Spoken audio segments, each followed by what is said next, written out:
আজকে আমরা বানাবো বেগুন ছানা।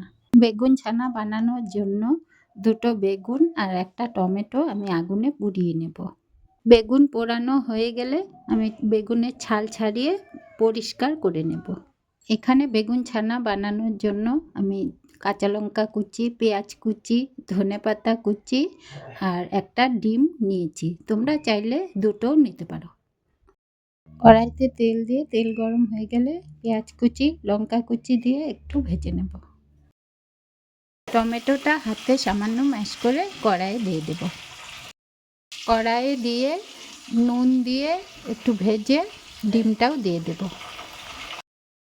এবার সামান্য হলুদ দিয়ে ম্যাশ করা বেগুনটা দিয়ে একটু নাড়িয়ে চাড়িয়ে ধনেপাতা কুচি দিয়ে নামিয়ে নিলেই রেডি আমাদের বেগুন ছানা। আজকের আমার রান্নাটা তোমাদের কেমন লাগলো অবশ্যই কমেন্টে জানিও। নতুন নতুন রান্না পেতে আমার চ্যানেলটিকে সাবস্ক্রাইব করে দিও।